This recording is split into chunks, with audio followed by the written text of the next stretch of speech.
नमस्कार एवं स्वागत छ आदरणीय श्रोता कार्यक्रम नागरिक सवालमा म नारायण अवस्थी प्रविधि संयोजनमा साथ दिँदै हुनुहुन्छ छोटो जी र राजेशजीले।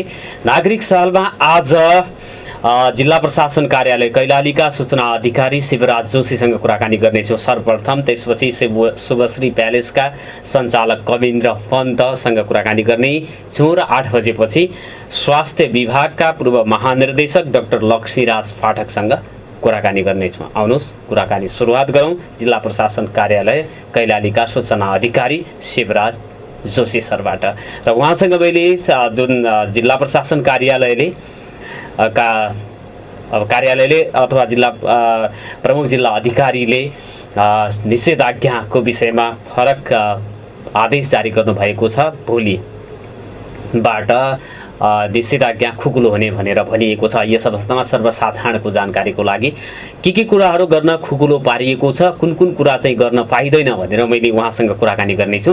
र यो जुन खुकुलो निषेधाज्ञालाई पनि अक्षरशः पालन गरी कोभिडको सङ्क्रमणलाई रोक्नको लागि नागरिक स्तरबाट पनि राज्यले गरेका निर्णयहरूको परिपालना गर्न सक्यो भने सङ्क्रमणलाई निरुत्साहित पार्न सकिन्छ भन्ने विश्वास हामीले गर्नुपर्ने हुन्छ। कुराकानी गर्नको लागि हामीसँग जिल्ला प्रशासन कार्यालय कैलालीका सूचना अधिकारी शिवराज जोशी सर जोडिनु भएको छ।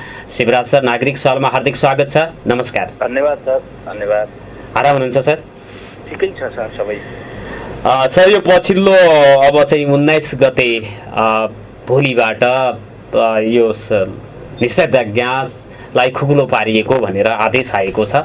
तत्सम्बन्धमा सर्वसाधारणको जानकारीको लागि कुन कुन कुरा गर्न चाहिँ बन्देज छैन, अब कुन कुन कुरा चाहिँ गर्नलाई चाहिँ बन्देज गरिएको छ अझै पनि सर? हामी चाहिँ नि अब यो करिब जुन यो भदौको महिना छ, भदौको महिना हामीले जुन चाहिँ यो निषेधाज्ञा जिल्ला प्रशासन प्रमुख जिल्ला अधिकारीबाट जारी भएको छ। यो महिना चाहिँ करिब हाम्रो चाहिँ लकडाउनकै यो निषेधाज्ञाकै उसमा दौरानमा बितेको देखिन्छ। तथापि यो चाहिँ नि अब हाम्रो लकडाउनको कारणले अब यो धेरै जसो जिज्ञासा के छ भने लकडाउनको कारणले अथवा निषेधाज्ञाको कारणले यो रोकिएन, यसलाई अब खुकुलो पार्नुपर्छ भन्ने खालको विभिन्न चाहिँ नि व्यक्तिहरूबाट विभिन्न निकायबाट यो खालको सुझाव सल्लाह पनि हामीलाई प्राप्त भएको अवस्था हो। र अब यो लामो समयसम्म चाहिँ नि हामीले यसलाई लकडाउन कायमै राखिराख्दाखेरि जुन चाहिँ यो सर्वसाधारणको अथवा यो के अरे ज्याला गरेर खाने न्यून चाहिने गुजारा गर्ने के अरे न्यूनवर्गीय व्यक्तिहरूको चाहिँ जुन जीवनयापनको उसमा चाहिँ समस्या देखिएको छ, यसलाई हामीले चाहिँ त्यस कारणले थोरै चाहिँ अलिक सहज बनाएका छौँ। सहज बनाउनुको अर्थ यो होइन कि अब हामी चाहिँ सङ्क्रमणबाट थोरै चाहिने के अरे टाढा छौँ अथवा चाहिँ हाम्रो सङ्क्रमण अलिक कम भएको छ भन्ने होइन। यो सङ्क्रमणको अवस्था अथवा त्यो ड्युरेसन हुँदाहुँदै पनि हामीले जीवनयापनको लागि यसलाई थोरै सहज बनाएको अवस्था छ। अहिले हामीले चाहिने यो के अरे यातायात चाहिँ भित्रैभित्र जिल्लाभरि चाहिने यो निजी अथवा चाहिँ सार्वजनिक दुइटै चाहिँ हामीले यो के अरे सवारी साधनहरूलाई हल्का सहज गरेको अवस्था पनि छ। यसको हकमा चाहिने हाम्रो चाहिँ जोड बिजोड प्रणालीमा चाहिँ गाडीहरू सुचारू हुनेछन् सवारी साधनहरू, र जुन सार्वजनिक सवारी साधन छ यसको हकमा चाहिँ एक लाइनमा एकजना जुन अब 50% चाहिँ मात्र त्यसमा चाहिँ हाम्रो बढीमा 50% जति यात्रुहरू मात्र बोक्न पाउने गरी हामीले चाहिँ यसलाई सहज गरेको अवस्था छ। अनि अटो रिक्साको हकमा चाहिने जुन यो अटो रिक्सा हाम्रो सहरी क्षेत्रमा बढी चलिराख्ने अटो रिक्साहरू छ, अटो रिक्साको हकमा हामीले 2 जना मात्र यात्रुहरू राख्ने ताकि चाहिँ डिस्टेन्स मेन्टेन भइराखोस् भन्ने किसिम 2 जना यात्रु मात्र बोक्न पाउने गरी सहज गरेको अवस्था छ। अनि जुन यो अरू पसलहरू छन् विभिन्न किसिमका पसलहरूको हकमा चाहिँ नि बिहान 5 बजे बेलुका 5-7 बजे मात्रै चलाउने, त्यो 14 घण्टा चाहिँ चलाउने, त्यसपछि चाहिँ नि हाम्रो यिनीहरू चाहिँ बन्द हुन्छ। औषधि पसलको हकमा चाहिँ हाम्रो औषधि पसलहरू चाहिँ निरन्तर रूपले नियमित रूपमा। हजुर, कल कारखाना उद्योगहरूको सन्दर्भमा के हुन्छ सर? उद्योगहरू पनि चलिरहन्छ, उद्योगहरू पनि चल्छ, कल कारखानाहरू पसलहरू सबै चल्छन्। तर चाहिँ के छ भने अब हिन्डुलहरूको हकमा अब हिडुलहरू चाहिँ हाम्रो 5 देखि 7 सम्मको ड्युरेसनमा हुने भयो। त्यसपछि हाम्रो चाहिँ नि अब पसलहरू बन्द भइसक्यो, हिडुल बिस्तारै बन्द हुँदै जान्छ। होटलहरूको हकमा पनि हामी चाहिँ त्यति बेला नै 7-8 वर्षसम्म चाहिँ हामी होटलहरू बन्द गरेर त्यसमा पनि हाम्रो चाहिँ टेक अवेको विधिलाई चाहिँ अपनाउने भन्ने कुरो भएको छ। होटल रेस्टुरेन्टमा बसेर खाजा खाने अथवा खाना खाने भन्दा पनि टेक अवे, घर लग्ने अथवा होम डेलिभरीको व्यवस्थापन गर्ने हुन्छ, अथवा चाहिँ नि होम घरबाट अर्डर भएको सामान चाहिँ त्यो प्याकिङ हुन्छ, प्याकिङ उहाँहरूले लिएर जानुहुन्छ, अथवा चाहिँ त्यहाँ गएर उहाँहरूले अर्डर के अरे उहाँ बनेको कुराहरू उहाँहरूले अर्डर गर्नुहुन्छ र प्याकिङ गरेर लगेर जानुहुन्छ। कुनै पनि व्यक्ति चाहिँ होटलमा बसेर चाहिँ खानु हुने छैन। हाम्रो यो आदेशमा त्यही कुरा उल्लेख भएको देखिन्छ। अर्को चाहिँ नि यो हाम्रो चाहिँ अहिले जुन सबभन्दा बढी चाहिँ नि अब नगर्दा पनि हुने र सङ्क्रमणको सम्भावना बढिरहने जुन यो शैक्षिक यो तालिम प्रशिक्षणहरू, सिनेमा हलहरू, पार्टी प्यालेस यिनीहरूलाई चाहिँ हामीले यथावत नै बन्द नै गरेका छौँ, सञ्चालन नगर्ने भनेर उहाँहरूले अनुरोध गरेकै अवस्था छ। यो निषेधाज्ञामा यो कुरा आदेश पनि छ सञ्चालन नगर्ने विषयको।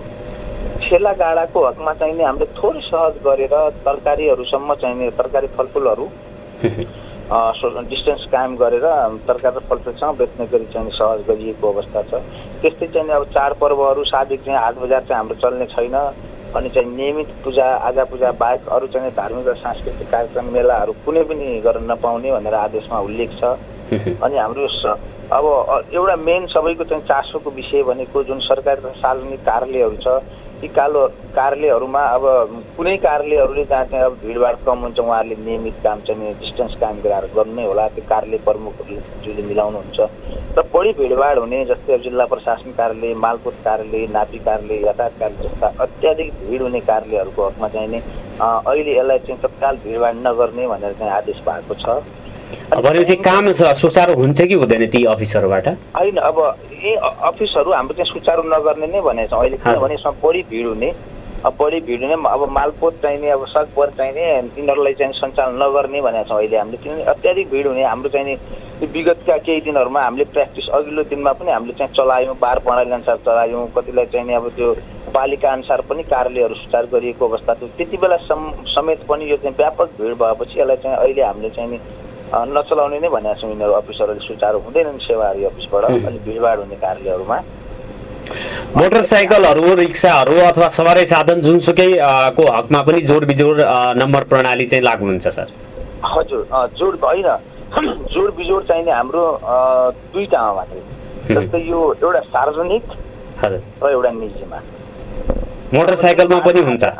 मालवाहक सवारी साधनको हकमा चाहिँ जोड बिजोड चाहिँ कायम गरिएको छैन, उहाँहरू चाहिँ हिँड्न सक्नुहुन्छ। तर अब यात्रु बोक्ने सार्वजनिक सवारी साधन र निजी सवारी साधनको हकमा चाहिँ जोड बिजोड प्रणालीलाई हामी कडाइ साथ लाग्छौँ। मोटरसाइकलको हकमा पनि त्यो लागू हुन्छ? अनि त्यो पनि निजीमा गयो मोटरसाइकल, अनि त्यसपछि मोटरसाइकल, अटो रिक्सा, बस, अनि यो मिनी बसहरू, माइक्रो बस चाहिँ सबै यिनीहरू चाहिँ यसमा पर्छन्। हाम्रो जोड बिजोडमै पर्नु उहाँहरू सबै। यो बिचमा सरकारी कार्यालय हजुरले भने जस्तै यातायात कार्यालय, नापी, त्यसपछि मालपोतको काम चाहिँ सुचारू हुने छैन। मान्छेहरू चाहिँ अब भोलिबाट खुल्छ भनेर आउने सम्भावना रहन्छ, आउनु परेन। त्यसो अत्याधिक भिड हुने कार्यालय भए हुँदाखेरि अहिले उहाँहरूलाई हामीले चाहिँ सुचारू नगर्नलाई चाहिँ प्रमुख जिल्ला अधिकारीबाट आदेश भएको छ यो विषय। Thank you very much sir, समय दिनुभएकोमा हामीलाई। हेलो। हजुर, समय दिनुभयो यसको लागि म हार्दिक धन्यवाद दिन चाहन्छु सर। केही बाँकी कुरा भन्नुपर्ने छ सर? यहाँलाई पनि धन्यवाद छ। अब फेरि पनि अब जुन चाहिँ अहिले हाम्रो लकडाउन जुन यो निषेधाज्ञालाई हाम्रो कैलालीवासीहरूले जुन सहयोग साथ दिएर यसलाई चाहिँ सफल बनाउन चाहिँ हामीलाई साथ दिनुभएको छ, उहाँहरूलाई चाहिँ म यहाँको मिडिया मार्फत धन्यवाद दिन चाहन्छु। र हाम्रो जुन 31 गतेसम्म केही खुकुलो पारेको लकडाउन छ त्यो लकडाउनको बेलामा पनि अति आवश्यक काम बाहेक अन्य कामहरूमा बाहिर ननिस्केर यो हाम्रो निषेधाज्ञालाई चाहिँ थप सहयोग गरिदिनुहुन्छ भन्ने अझै पनि हामीले अपेक्षा गरेका छौँ। उहाँहरूलाई त्यही आग्रह पनि गर्छु, सुरक्षित रहन म उहाँहरूलाई आग्रह पनि गर्छु। धन्यवाद सर। आदरणीय श्रोता, उहाँ हुनुहुन्थ्यो जिल्ला प्रशासन कार्यालय कैलालीका सूचना अधिकारी शिवराज जोशी। उहाँसँग मैले कुराकानी गरेँ। लकडाउन खुकुलो कुन कुन कुराको लागि भएको छ भन्ने कुरा जानकारी गराउनु भएको छ। यातायात कार्यालय, मालपोत कार्यालय, नापी कार्यालयहरू बन्द रहनेछन् जहाँ भिडभाड अत्यधिक रहने गर्दछ।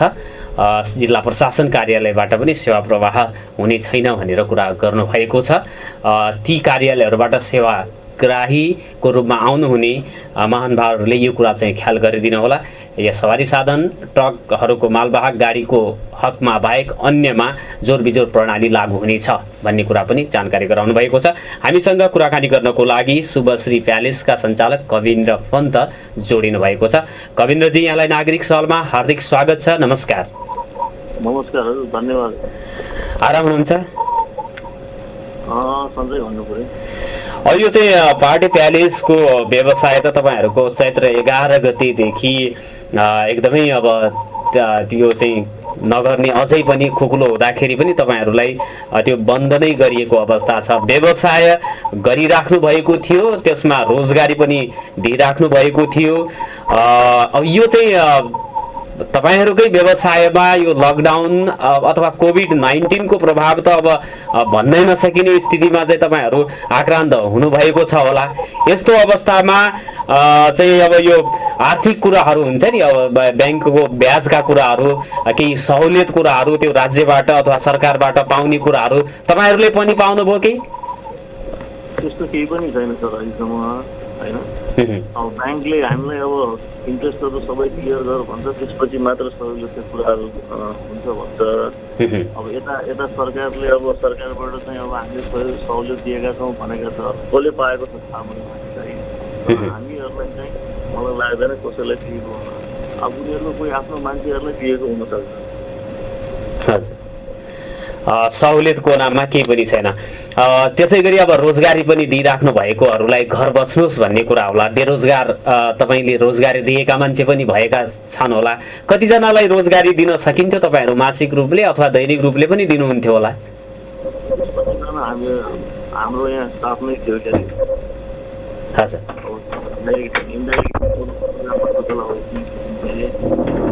अहिले अब सबैलाई तपाईँको घरै बस्छ भनेको छ। अब कति बेला उनीहरूलाई चाहिएको बेला अब अलिअलि सहयोग गरिएको छ, स्यालेरी दिन सकिएको छैन। अब हाम्रो त तपाईँको चैत 11 होइन कि चैत 5 गते सायद निर्णय आएको थियो क्या, पहिलो निर्णय पार्टी पुलिसहरू बन्द गर्ने हुँदैन, त्यहाँदेखि बन्द भएको। त्यहाँदेखि अब तपाईको त्यहाँ जे चाहिँ सुविधाहरू छ त्यो सबै बन्द गरिएको अवस्था छ। सबै party palace, swimming pool, gym, restaurant जे छ सबै बन्द।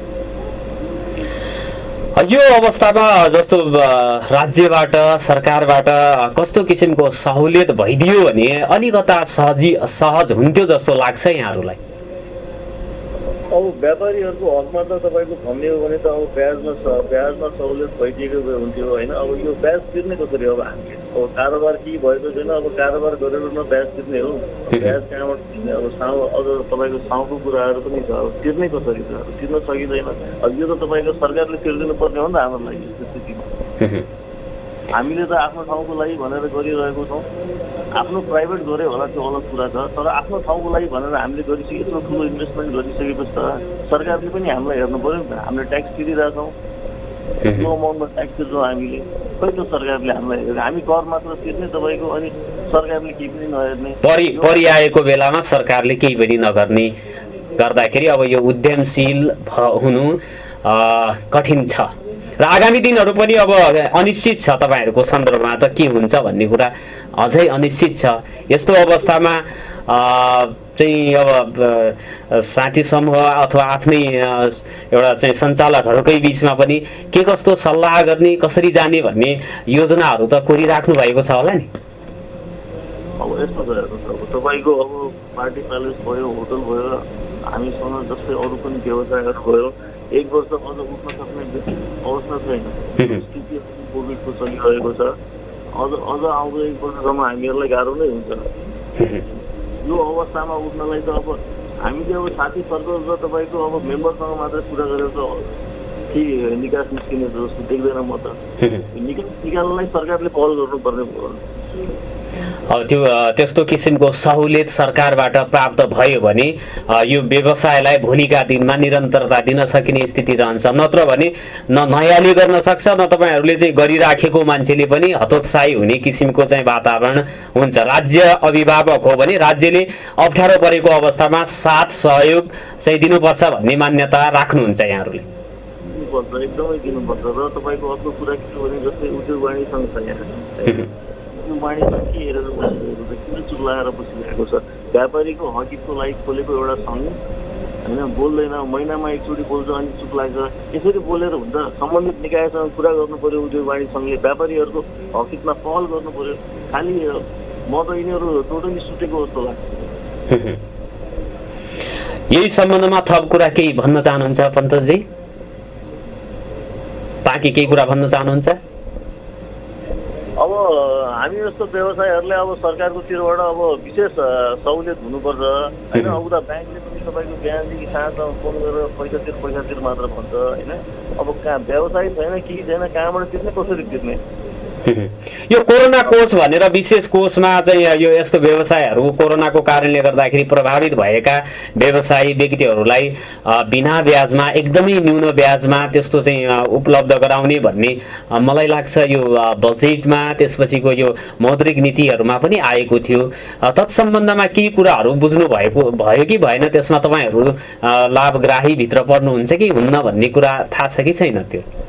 त्यसमा हामी पर्छौँ नपर्ने होइन, त्यो सम्बन्धी पनि मैले कुरा गरेको थिएँ। त्यही त मैले तपाईँलाई अघि सुरुमै भने नि, उहाँहरूले के भन्नुहुन्छ भने यो पुनर्कर्जा या त्यस्तो कर्जाको लागि तपाईँको सुरुमा ब्याज क्लियर हुनु पर्यो, अनि तपाईँको पनि अब अगाडि प्रोसेस चाल्न सकियो। अब असारसम्मको ब्याज क्लियर गर्नु कहाँबाट त्यति सजिलो छ त भने?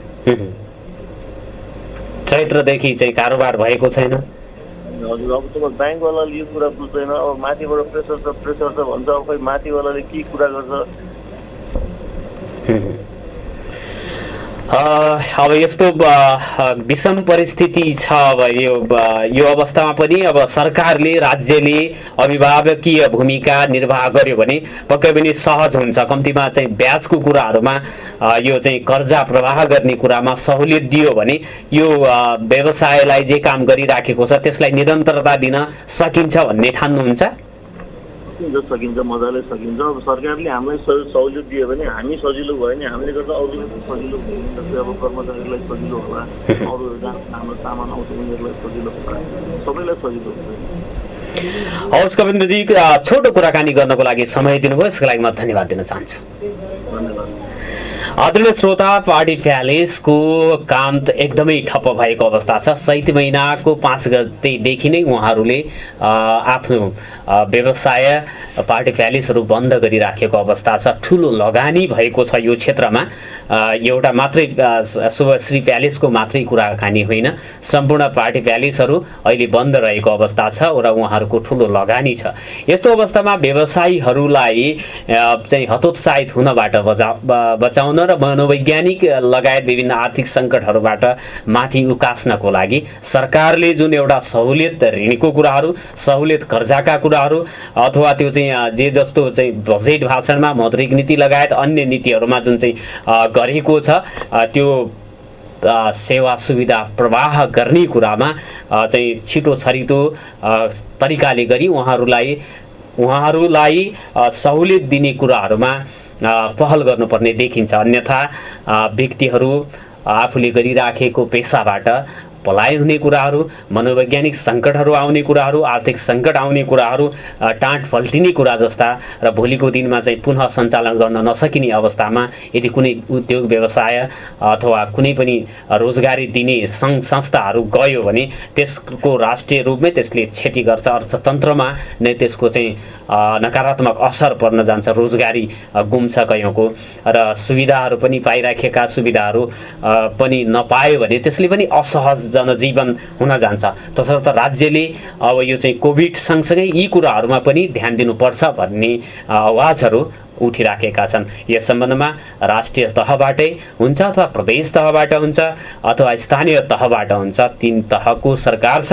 ती सरकारहरूले यस्ता चाहिँ धराशायी अवस्थामा भएका अथवा चल्नै नसकेका व्यवसायहरूलाई माथि उकास्नको लागि अभिभावकत्व ग्रहण गरिदिनुपर्ने कुरा चाहिँ देखिएको छ र यो कुरा अन्य व्यवसायको हकमा पनि लागू हुन्छ। यसरी बन्द भएका चल्नै नसकेका दर्जनौं पेसा व्यवसायहरू अथवा क्षेत्रहरू रहेका छन् जहाँ कुनै पनि आर्थिक गतिविधि हुन सकिराखेको छैन, तथापि उहाँहरूको अरबौंको लगानी त्यहाँ रहेको अवस्था छ। बैंकको ब्याज भने बिना नहुने कुराले गर्दाखेरि व्यवसायीहरू जसले ठुलो लगानी गरेको छ उहाँहरू एकदमै चरम घाटामा रहेको अवस्था देखिएको छ कोभिड-19 को कारणले गर्दाखेरि र यस्तै अन्य क्षेत्रमा अब सर्वसाधारणदेखि लगानीकर्ताहरूलाई पनि निकै नै अप्ठ्यारो पारेको अवस्था छ।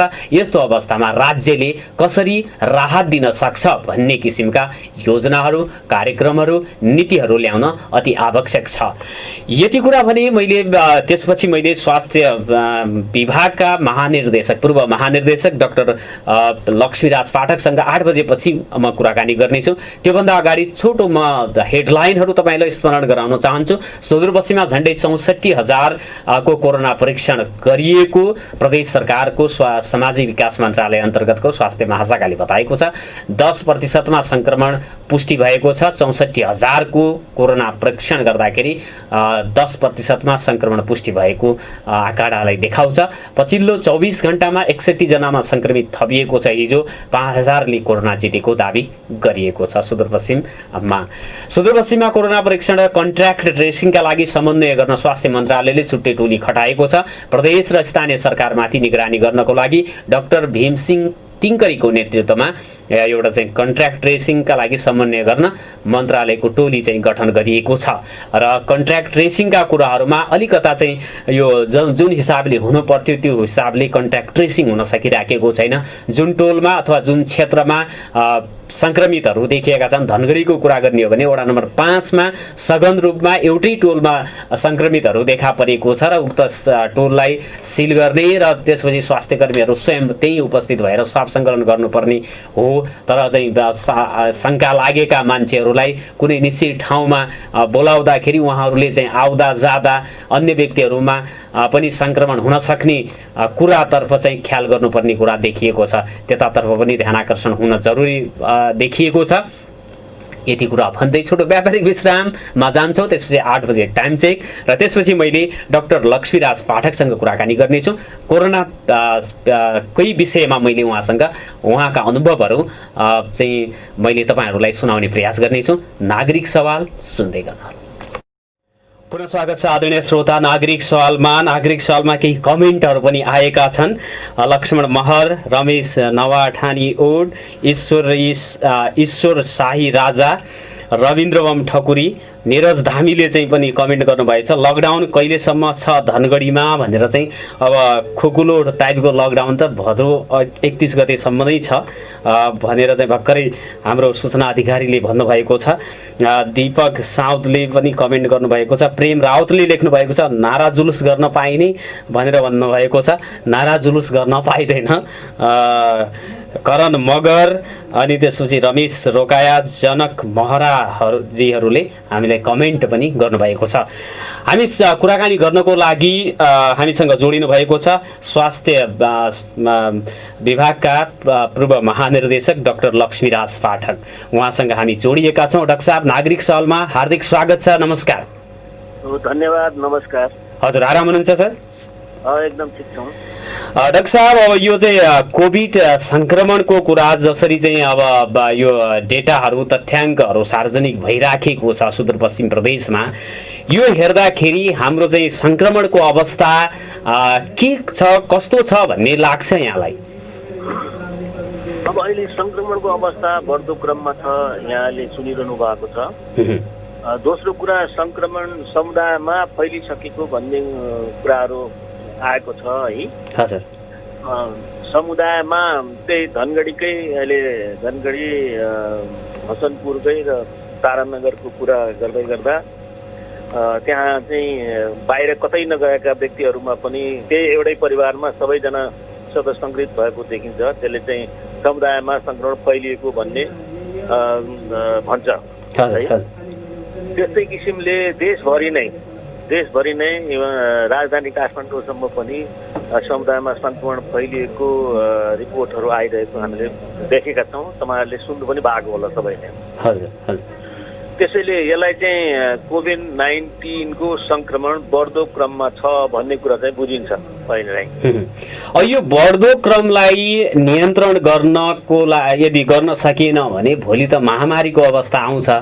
यसरी चाहिँ अब यो बढ्दो क्रमलाई रोक्नको लागि र घटाउनको लागि अब नागरिकको तहबाट हाम्रो चाहिँ स्थानीय सरकार, प्रदेश सरकार, सङ्घीय सरकार, हाम्रा स्वास्थ्य निकायहरूले कसरी काम गर्यो भने यसलाई चाहिँ नियन्त्रण गर्न सकिन्छ जस्तो लाग्छ सर? यो बडा महत्त्वपूर्ण प्रश्न हो र यसबारेमा हामीहरू बारम्बार भनिरहेका छौँ, बोलिरहेका छौँ आफ्नो माध्यमबाट। तर सरकारले सुनवाई नगरेको अवस्था छ दुर्भाग्यवश।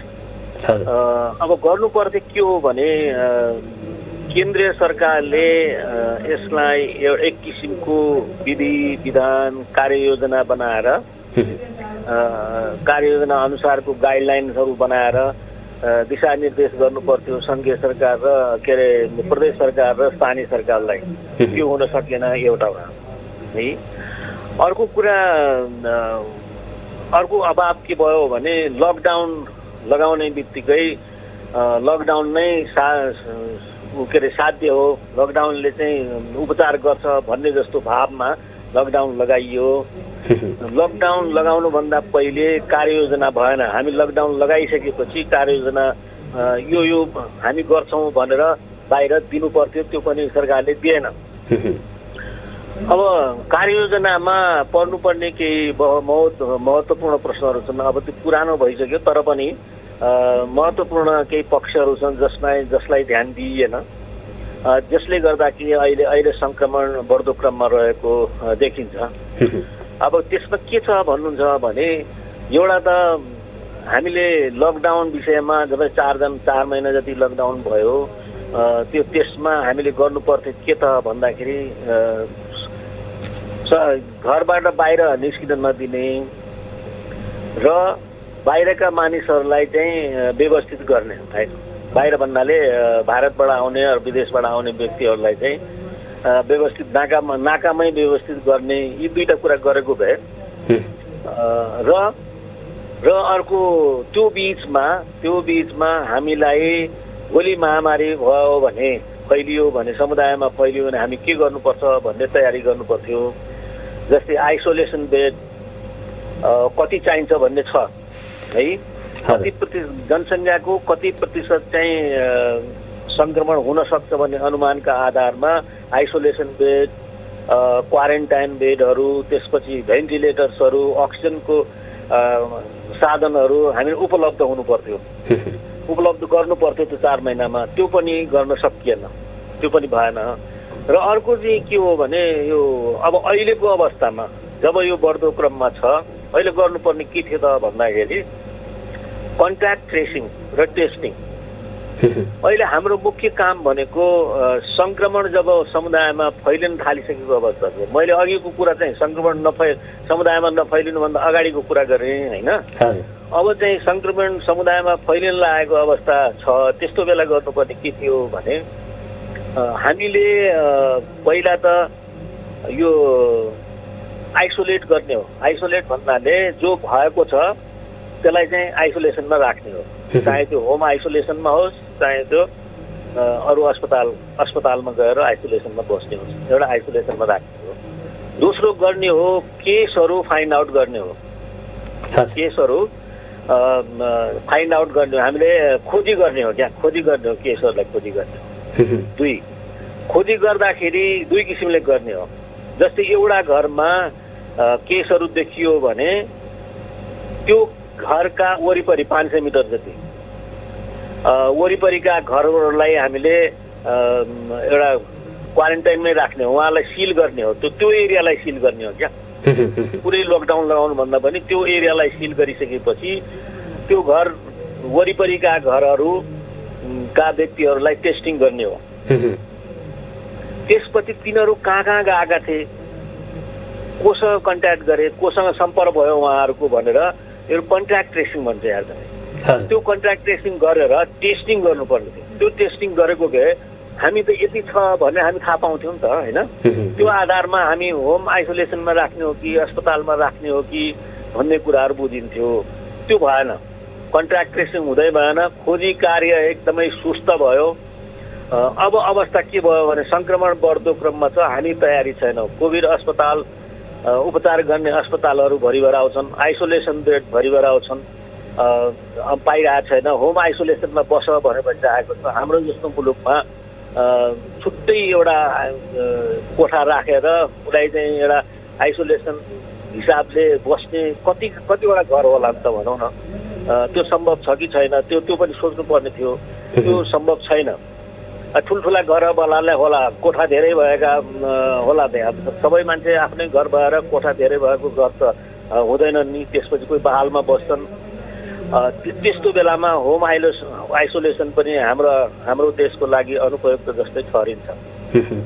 अब अर्को महत्त्वपूर्ण पक्ष भनेको के हो भने हामीसँग जस्तै सरकारले भनिरहेको कुरा म भन्दैछु। अब के भनिरहेछ भने हामीसँग आइसोलेसन बेड छैन, उपयुक्त जति चाहिने हो त्यति मात्रामा छैन, भेन्टिलेटरको अभाव छ, अक्सिजन अब सबै समुदायमा भएर मान्छे आउन थाल्यो भने चाहिने नै अक्सिजन हो। अक्सिजनको व्यवस्थापन अस्पताल बाहेक अरू ठाउँ पुर्याउन सकिँदैन। त्यो हिसाबले हामीले अक्सिजनको व्यवस्था गर्न सकेका छैनौँ। 2, त्यसपछिको अवस्था हो टेस्टिङ। अब दुर्भाग्य कस्तो छ भने एउटा त टेस्टिङको दायरा बढाउने भने हो हामीले, सङ्ख्यात्मक रूपभन्दा पनि दायरा हो। अहिले भइरहेछ के भने जो मलाई टेस्ट गरिदेऊ भनेर आएको छ उसको टेस्ट भइरहेछ, तर हामी खोजी गरेर संक्रमित नआउन सक्छ, जसले बुझेको छ पहुँचवालाको चाहिँ हुने कुरा भयो। र यो चाहिँ कन्ट्याक्ट ट्रेसिङ नगरी आफै आऊ भनेर भन्दाखेरि त त्यो व्यक्ति आउँदाखेरि रिक्सा चढेर आउला, सवारी साधन चढेर आउँछ, बाटोमा संक्रमण गर्दै थुक्दै आउला, होइन, गुटखा चबाउँदै आउला, यसले चाहिँ गाह्रो गर्दैन? यो एकदमै गाह्रो गर्छ। यसले भनिहाल्यो नि, त्यसैले त यो संक्रमण बढ्दो क्रममा छ। यही नगरे, यसको व्यवस्थापन नगरेको हुनाले नै संक्रमण बढ्दो क्रममा छ। हजुर। अब अर्को कुरा के छ भने हामी अझै पनि पूर्व तयारी के गरेका छैनौँ भने औषधिको हामीसँग अभाव हुँदै गएको अवस्था। औषधिको अभाव छ। अब संक्रमण बढ्दो क्रममा छ। अस्पतालमा आयो भने एउटा त पहिला बेड पाउन गाह्रो छ। अब प्राइभेट मेडिकल कलेजलाई भनेका छन्, उनीहरूले मानिरहेका छैनन्। अब होटलहरूलाई भनिरहेको छ, होटलहरूसँग सम्झौता गर्न सकिरहेका छैनन्। आफैले पनि जस्तै अरू देशमा बनाएका छन् 7 दिनमा, 10 दिनमा, 3 दिनमा आइसोलेसन बेड सहित, अक्सिजन सहितको, भेन्टिलेटर सहितको अस्पतालहरू बनाएका छन्, टेम्पोररी अस्पतालहरू बनाएका छन्। त्यो पनि हामीले बनाउन सकेका छैनौँ। त्यसैले पूर्व तयारी हेर्दाखेरि हामी न्यूनतम अवस्थामा छौँ। अर्कोतिर सङ्क्रमण बढ्दो क्रममा छ। यसलाई कसरी लिएर जाने हो, यो चाहिँ ठुलो दुर्भाग्य हो। त्यसैले अब चाहिँ हाम्रो आफ्नै दायित्व हुन्छ, नागरिकको स्वयंको दायित्व हुन्छ जस्तो मलाई लाग्दैछ। नागरिकले के गर्ने? अब त्यही भन्दैछु, सरकारको व्यवस्थापन हेर्दै गर्दा त्यसले चाहिँ सम्पूर्ण महामारीको व्यवस्थापन गर्न सक्छ भन्ने लाग्दैन। त्यसैले नागरिकले गर्ने भनेको आफू बस्ने हो, पहिलो काम आफू बस्ने हो र अरूलाई बचाउने हो। आफूमा संक्रमण छ भने अरूलाई संक्रमण नहोस् भनेर प्रयत्नशील रहने हो, त्यो आधारमा आचार व्यवहार गर्ने हो र आफू अरूबाट संक्रमित नहोस् भनेर आफू बच्ने हो। यो दुईटा कुराहरू छन्। त्यसपछि नागरिकको दायित्व, अहिले सङ्घ संस्थाहरूको दायित्व जो कि सबैले स्वयंसेवी रूपमा काम गरिरहेका छन्। सरकारले कसैलाई यसो गर उसो गर पनि भनेको छैन। मलाई आश्चर्य लाग्छ, यस देशमा यति सङ्घ संस्थाहरू छन् जो कि काम गर्न इच्छुक छन्, प्राइभेट संस्थाहरू छन्, उहाँलाई पनि आह्वान गरेको छैन। सरकार आफू पनि गर्न सकिरहेको छैन। त्यसैले नागरिक त आफै उठ्नुपर्ने भयो र राजनीतिक पार्टीहरूका कार्यकर्ताहरूले पनि यो दुःखद घडीमा, यस्तो अवस्थामा चाहिँ अगाडि आएर भोलिन्टियर स्वयंसेवी भएर स्वयंसेवकको रूपमा काम गरेर आफ्नो टोल गाउँ वडाहरू बचाउँदै, सङ्क्रमणबाट मुक्त दिलाउँदै र भएका मान्छेहरूलाई खोजी गर्दै टेस्ट गराउन लिएर जानुपर्ने हो। यो एउटा दायित्व भयो। अब अर्को तपाईँलाई आश्चर्य लाग्दो कुरा के छ भने एक त टेस्टिङ कम भइरहेछ, दायरा फराकुले छैन। सङ्ख्यात्मक रूपमा पहिलेभन्दा बढे पनि दायरालाई चाहिँ बढाएको छैन। दोस्रो कुरा के छ भने एउटा टेस्ट गर्दाखेरि 4-5 दिन उसको परिणाम आउन बाँकी। खासै त्यसको 6 घन्टामा हुने एउटा टेस्ट, त्यसलाई हामीले 4-5 दिनसम्म एउटा व्यक्तिलाई अल्झाइरहेको छ। तर तपाईँहरूले सुनिरहनु भयो होला, कतिजना चाहिँ त्यही बिचमा मरेको पनि छ। उहाँ पोजिटिभ आयो कि नेगेटिभ आयो भन्ने थाहा छैन। सिरियस भएर मृत्यु भएको एक दुईवटा घटना सुनिन थालेको छ। अब यसलाई पनि त आखिर यो त धेरै ठुलो कुरा होइन नि त, यसलाई त व्यवस्थापन गर्नु पर्यो नि त। होइन भने पिसिआर मसिन ल्याउनु पर्यो, थप्नु पर्यो।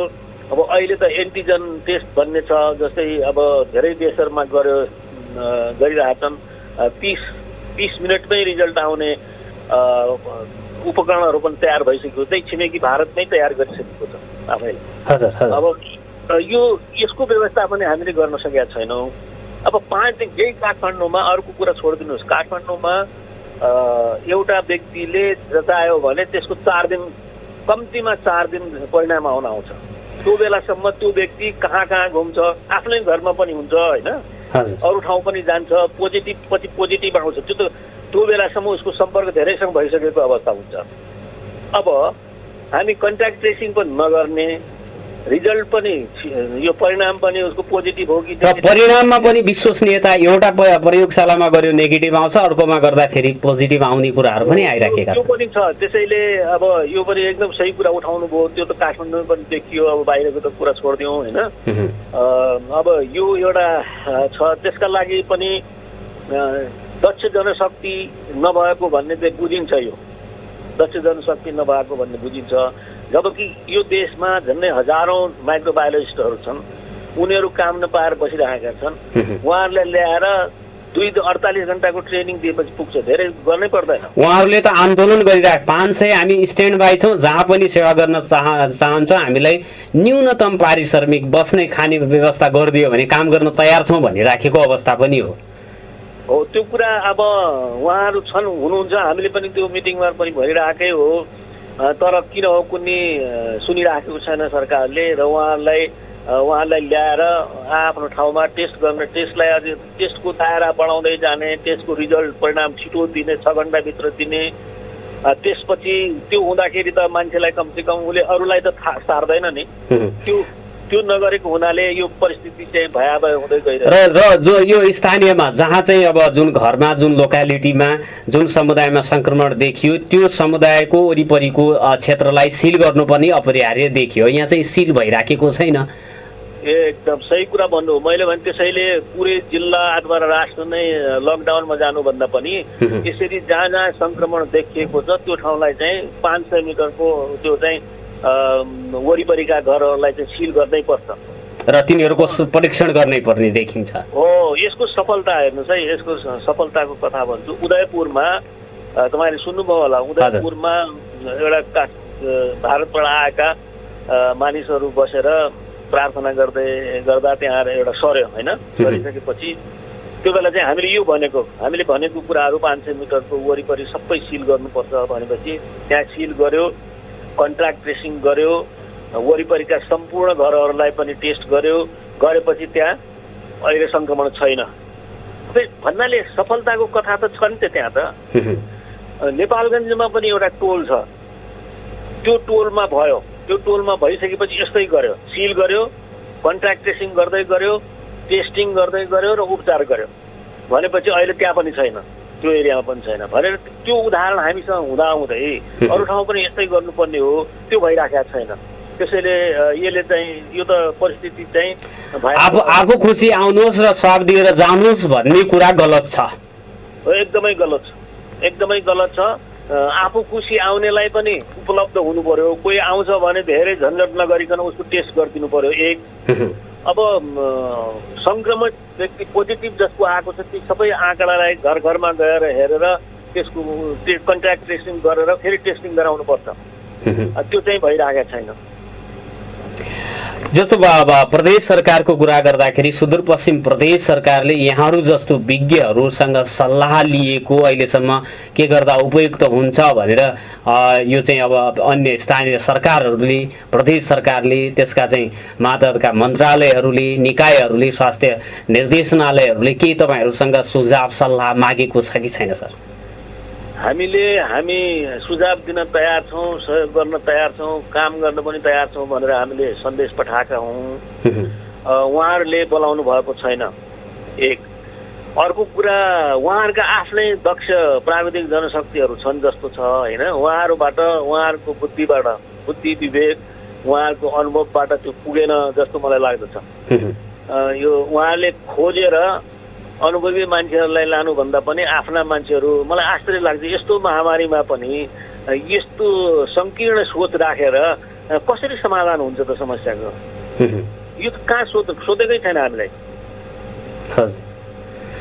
र विज्ञहरूलाई सोध्नुपर्ने त्यो अनुरूप रणनीति योजनाहरू बनाउने काम त सरकारहरूले गर्नुपर्थ्यो, त्यो भइराखेको छैन। जसले गर्दाखेरि जुन चाहिँ एउटा टोलमा सघन रूपमा देखिएको छ धनगढी उपमहानगरपालिकाको वडा नम्बर 5 मा, अब त्यहाँ सिल गरियो गरिएन त्यो कसैलाई जानकारी छैन। यो अवस्था चाहिँ हुन्थेन। अन्तमा सर हामी कुराकानीकै अन्तमा छौँ। जस्तो मैले यहाँ एउटा प्रश्न चाहिँ छुटाइहालेँ, त्यो सोधिहालौँ। जस्तो यो रेमडेसिभिर र प्लाज्मा पद्धति छ, त्यसको प्रभावकारिताका कुराहरू भोलि चाहिँ अब सघन रूपमा सङ्क्रमण भयो, क्रिटिकल अवस्थामा गयो पेसेन्ट भने त्यस्तो अवस्थामा मात्रै हो यो दुईटा पद्धति, एउटा चाहिँ यो चाहिँ के अरे इन्जेक्सन छ, अर्को यो प्लाज्मा पद्धतिबाट उपचार गर्ने कुराको प्रभावकारिताको अवस्था कस्तो छ नेपालमा? सही कुरा सोध्नुभयो, यो छुटेको थियो। रेमडेसिभिर भनेको यो चाहिँ हेपाटाइटिसमा प्रयोग हुने एन्टिभाइरल औषधि हो है। यो चाहिँ अरू देशमा इटलीमा सुरु भएर अमेरिका अरू ठाउँमा पनि यो प्रयोग भइरहेको अवस्था छ र यो क्रिटिकल बिरामीहरूमा मात्र यो काम गएको छ। जसलाई भेन्टिलेटरमा लिएर जानुपर्ने हुन्छ त्योभन्दा अगाडिको त्यो क्रिटिकल स्टेजमा चाहिँ यो रेमडेसिभिर काम गर्छ, इन्जेक्सन काम गर्छ है। यसको उपयोगिता चाहिँ प्लाज्मा थेरापीभन्दा बढी देखिएको छ। अब प्लाज्मा थेरापीमा पनि त्यही हो, एन्टिबडिज, अर्काको एन्टिबडिज जो रोगसँग लड्ने क्षमता भएको एन्टिबडिजहरू छन्, प्रतिरोधात्मक शक्तिहरू, त्यसलाई चाहिँ सङ्क्रमित व्यक्तिमा हाल्ने हो प्लाज्मा। तर त्यसको उपयोगिता त्यति देखिएको छैन र त्यसलाई चाहिँ अहिले हतोत्साहित गरेको जस्तो छ। हुन्छ, गरिरहेछन्, प्रयास गरेका छन्, तर त्यति उपयोगी छैन जति रेमडेसिभिर छ। यो रेमडेसिभिर त पाउँदैन, अब यसको कालाबजारी पनि हुन्छ भन्ने कुराहरू समाचारहरूमा आएको थियो। सहज उपलब्धता गराउने प्रयास गरेको छ सरकारले? केही पनि गरेको छैन। यसमा चाहिँ कालोबजारी हुनेहरूलाई नै प्रोत्साहित गरिएको छ, तपाईँले सुन्नु भएको होला। र बङ्गलादेशबाट 5000 भायल चाहिँ निःशुल्क औषधि हामी दिन्छौँ भनेर उसले दिन खोजेको छ। त्यसलाई वितरण कसरी गर्ने भन्ने रणनीति उहाँले बनाउनु भएको छैन। अब अर्कोतिर चाहिँ प्राइभेट सेक्टरमा कम्पनीहरू, व्यक्ति र कम्पनी खडा गरेका व्यक्तिहरू, उहाँहरूले चाहिँ ल्याएर यसलाई चाहिँ 20-30 हजारसम्म पनि बेचेको भन्ने काठमाडौँमा त धेरै कुराहरू सुनिएको छ। अब जबकि त्यसको अहिले 4400 जति पर्छ एउटा भाइलको, एउटाको। तर यहाँ 10, 15, 20, 30, 80 हजारसम्म लिएको देखियो। यस्तो अवस्थामा पनि कालोबजारी गर्नेहरूलाई कारबाही गरेको छैन सरकार। र सरकारले स्वयं आफैले मगाउनु पर्ने कुरा हो। यसले त अब नमगाउनु भनेको त कालाबजारीहरूलाई प्रशय गरेको देखियो नि त। निश्चित पनि त्यही नै हो। अन्तमा जस्तो अब मैले फेरि सुदूरपश्चिमसँग जोडेर डाक्टर साहबलाई प्रश्न गरेँ। सुदूरपश्चिम प्रदेशमा अब जस्तो धनगढीकै कुरा गर्ने हो भने सबैभन्दा बढी सङ्क्रमित भएको चाहिँ उपमहानगरपालिका रहेको छ। यसै गरी अब सबै जिल्लाहरूमा फैलिएको अवस्था छ। यसलाई रोक्नको लागि पुनः मैले पहिला गरेकै प्रश्नलाई चाहिँ दोहोऱ्याउन चाहे, के गर्दा चाहिँ सबैभन्दा प्रभावकारी हुन्छ सरकारका लागि, प्रदेश सरकारका लागि, स्थानीय सरकारका लागि र हामी नागरिकहरूका लागि? सबभन्दा महत्त्वपूर्ण त पुनः दोहोऱ्याउँछु है, हाम्रो पुनः दोहोऱ्याउँदा के गर्नुपर्छ भने सङ्क्रमित भेटिएको ठाउँलाई सिल गर्ने हो र कन्ट्याक्ट ट्रेसिङ गर्ने हो। उहाँहरूका सम्पर्कमा आएका प्रत्येक व्यक्तिको ट्रेसिङ गरेर टेस्टिङ गर्ने हो र टेस्टिङ गरिसकेपछि राम्रोसँग घरमै बस्ने हो भने कसरी बस्नुपर्छ भन्ने कुराहरू बुझाउनुपर्छ। यो रेडियोमा फुकालेर हुनेवाला छैन है, उहाँहरूले घरमै गएर त्यो बुझाउनु पर्ने अवस्था छ। त्यसैले यो एउटा त्यो भयो। दोस्रो कुरा चाहिँ नागरिकले आफै सचेत हुनुपर्ने बेला भएको छ।